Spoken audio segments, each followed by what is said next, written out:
네, 안녕하십니까. 원공목사입니다.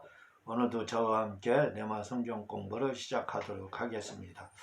네마 성경 공부는 용어 분석 성경 공부로 이는 예수님과 제자들이 했던 성경 공부 방법과 설교 방법입니다. 헬라어로는 액티데미, 영어로는 오버랩 기법, 줄여서 랩 기법이다 이렇게 이야기합니다. 오늘 저와 함께 나갈 부분은 지혜라는 말의 차이에 대해서, 지혜라는 말의 본질, 이 부분에 대해서 한번 설명을 드리도록 하겠습니다. 이 지혜라는 것이 굉장히 중요합니다. 성경에서는 지혜에 대해서 얘기를 오히려 많이 하고 있습니다. 이 지혜라는 말을 우리는 네 가지 헬라어 단어로는 나와 있는데, 첫 번째는 소피아 뭐 잘 알고 있잖아요. 소피아 지혜, 소피아인데 이 무슨 뜻으로 되어 있냐면 숙련, 솜씨, 기술, 재주, 지혜 이렇게 말을 하고 있어요. 이거 간단하게 말씀드릴게요. 소피아적 지혜는 뭘 말을 하는 줄 아세요? 이것은 손익계산을 하는 겁니다. 손익계산을 말을 하는 거예요. 그래서 손익계산에서 손해볼 짓 않는 거, 그걸 바로 소피아적 지혜라고 하는 겁니다.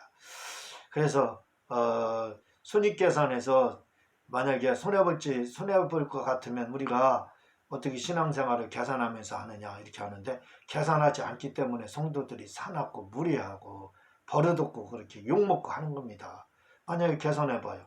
내가 하는 행동들이 만약에 이게 잘못되면은 예수님 욕먹을 것 같다, 예수님 얼굴에 침 뱉을 것 같다, 그러면 안 하겠죠. 그런 거저런 거 생각하지 않으니까 그냥 본능대로 움직이는가, 지혜롭게 계산하고 손익계산을 해보지 않으니까, 계산하지 않으니까 예수님도 안 보이고 천국도 안 보이는 겁니다. 성도들이요, 오래되면 묵은닥이 됩니다. 목사님들도 똑같죠. 그래서 그 무슨 말인 줄 아세요? 그 성경에서는 성령으로 시작해서 육체를 끝난다고 하는 겁니다. 처음으는 성령으로 시작돼. 그래 육체를 끝납니다. 그걸 다른 말로 바꿀까요? 이단이라는 뜻입니다. 이단이 뭐예요? 처음은 같으나 끝단, 나중에 다르다. 이게 이단이에요. 그거랑 다른 말이 뭐 있습니까? 성령으로 시작돼서 육체를 끝난 거나 이단이랑 뭐가 달라요? 이단이라고 할 수 없지만 그 예를 들면 그렇다는 겁니다. 이게 왜 그러느냐? 바로 계산하지 않고 살아서. 어떻게 신앙생활 계산하면서 하느냐 이렇게 이제 가르쳤기 때문에 계산하지 않고 살으니까 엉망으로 사는 겁니다. 그러나 내가 이 행동을 함으로 그 결과가 예수님이 욕먹을까? 하나님 얼굴에 먹칠하는 걸까? 요거 한번 계산해보면, 그거 생각 한 번만 해보면 먹칠할 것 같다. 그럼 전혀 안 합니다. 그렇게.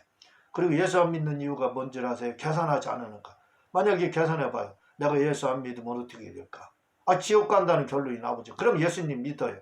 그러나 계산 없이 살으니까 사람들이 뭐예요? 전국이 어딨냐, 내 주먹 믿으라 이렇게 되는 겁니다. 그래서 우리가 신앙생활을 잘하려면 계산하면서 손익계산해요. 그래서 혜균 목사님은 이 계산해서, 손익계산해서 하는 걸 뭐라고요? 영에서 나오는 거라 그러는 거예요. 영의 소리라는 겁니다. 이 소피아는 바로 계산하는 걸 말을 하는 거예요. 소피아적 지혜라는 것은 계산 잘하는 거, 손해볼 짓 하지 않는 거. 그걸 바로 소피아에서는 그 소피아적 그걸 지혜라고 하는 겁니다. 그게 바로 영에서 나오는 거라는 거예요. 그래서 우리는 기억해야 됩니다. 계산 없이 신앙생활을 하면 안 돼요. 내가 천국 갈 건가, 아버지의 집 갈 건가, 계산해봐요. 아버지의 집 가려면 어떻게 해야 돼요? 이 땅에서 성령이 인침받고 열심히 봉사하고 헌신하겠죠. 그러나 그냥 계산 없이 살아니까 너도 가는 천국, 나도 그냥 죽을 때 믿으면, 그런 무지막지한 그러한 말들을 한다 이거죠. 그러지 마세요. 신앙생활 계산하는 겁니다. 그게 지혜입니다. 소피아는 계산하는 거예요. 그래서 내 영혼이 손해보고 하나님 손해보고 하는 그런 일을 하지 않는 거, 손익계산해보면 알아요. 그래서 그걸 영에서 나오는 거라 이렇게 말을 하는 겁니다. 그게 지혜입니다. 소피아적 지혜. 자, 그런가 하면은 그걸 성경에서는요, 계산하려는 거에 대해 누가복음 14장 24절 28절에 보면 주님께서 너희 중에 누가 망대를 세우고자 할진대 자기가 가진 것이 중궁하기까지의 족할는지 먼저 앉아 그 비용을 예산하지 아니하겠느냐.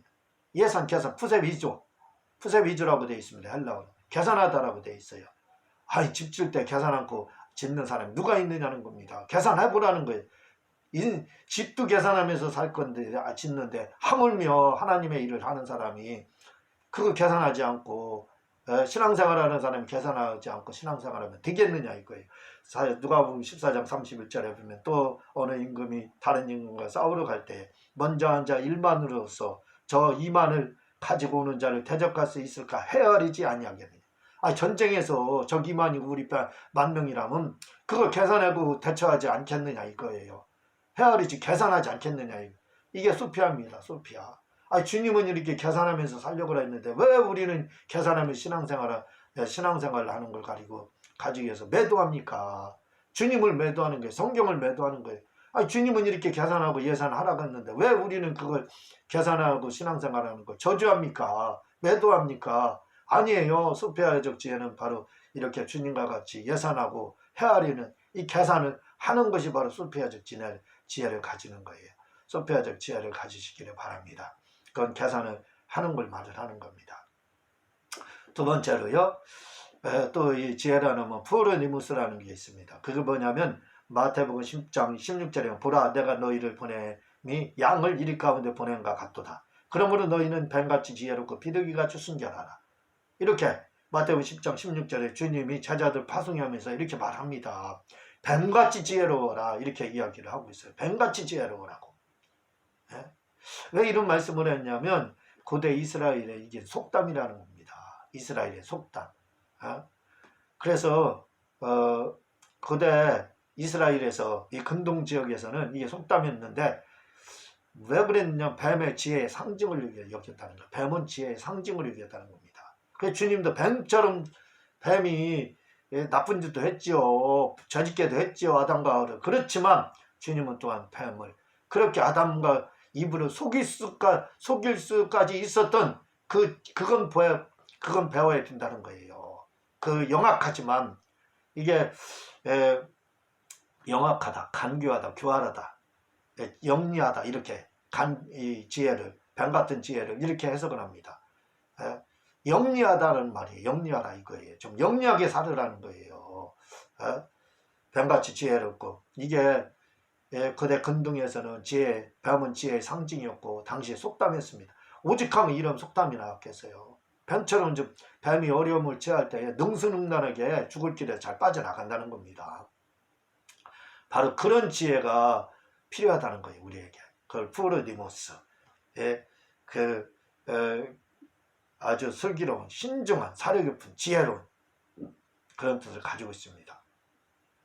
그러니까 우리가 뱀처럼 지혜로워야 돼. 뱀처럼 영리해야 돼. 때로는 영악할 필요가 있습니다. 그 뭐예요? 영악하다는 거? 그게 뭐냐면 손해볼 짓 하지 말라는 뜻이에요. 그걸 어떻게 더 쉽게 하면은 바로 소피아적 지혜를 갖게 되면 되는 거죠. 뱀처럼 지혜로워라. 주님이 이렇게 푸르니모스 하라. 영리하라. 영악하라. 이렇게 이야기를 하고 있습니다. 또한 세 번째로는 호크마라는 게 있어요. 구약의 히브리어입니다. 호크마, 지혜, 재치라는 뜻이죠.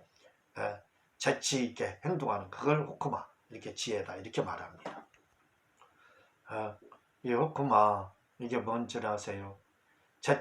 재치라는 말은 머리 이전이 빠르라는 거예요. 머리 이전. 그 머리 이전이 뭡니까? 결국은 뭘 말을 하냐면 재치라는 말이 머리 이전이 빠른 거예요. 그걸 지혜라고 하거든요. 결국 소피아를 말을 하는 겁니다. 유대인들의 지혜서가 탈무드거든요. 탈무드는요 죽을 때까지 읽어도 못 읽는다는 거예요. 그렇게 방대해요. 근데 결론은 뭔 줄 아세요? 한 가지입니다. 자녀에게 물고기를 잡아주지 말고 물고기 잡는 방법을 가르쳐줘라. 그 한 가지, 그게 목적이에요. 그게 목표예요. 그게 주제입니다. 이거 하나는 수많은 우화를 통해서 표현하는 거예요. 그게 탈무드입니다. 결론은 하나예요. 자녀에게 물고기를 잡아주지 말고 물고기 잡는 방법을 가르쳐줘라 하는데 그걸 수많은 건 평생 읽어도 못 읽는 게 탈무드라는 거예요. 그렇게 많다는 겁니다. 그거 하나를 설명하기 위해 수많은 우화를 들어서 설명하는 거예요. 그게 탈무드예요. 그게 뭡니까? 지혜서라고 하죠. 지혜서. 탈무드가 바로 지혜서입니다. 뭐예요? 재치를 가르쳐주는 겁니다. 유대인들의 탈무드. 지혜서라 이거죠. 그래서 우리가 이 탈무드, 근데 유대인들의 탈무드는 수많은 우화를 가지고 이야기를 하거든. 우화, 이야기를 만드는 거, 이야기를 만들어서 설명하는 걸 우화라고 그러거든요. 예를 들어서 우화 설명해서 만드는 거예요. 이야기를 전래동화를 그걸 우화라고 합니다. 그 우화를 통해서 탈무드는 지혜를 설명해요. 뭐 고기 잡는 방법을 가르쳐주는 그거 설명하는 거예요. 그게 탈무드입니다. 그러나 탈무드로 여러분들 지혜를 배우려면 얼마나 어려운 줄 아세요? 그 방대한 책을 언제 다 읽습니까? 죽을 때까지 읽어도 못 읽는다 하는데 그러지 마세요. 제 책 한국의 탈무드 1, 2, 3권 있거든. 그거 한번 사서 보세요. 이 네 가지에 대해서 자세히 설명을 하고 있어요. 그래서 저는 그 탈무드에서 뭐라고 하는 줄 아세요? 지혜는 하나님께 받는 것이 아니라 배워서 배우는 것이다. 지혜는 배우는 것이다. 이렇게 말을 하고 있습니다. 맞아요. 제 책을 한번 봐보세요. 거기에 소피아적 지혜, 호크마적 지혜, 샤마적 지혜 이런 지혜, 푸르디무스의 그 지혜 다 이야기하고 있습니다.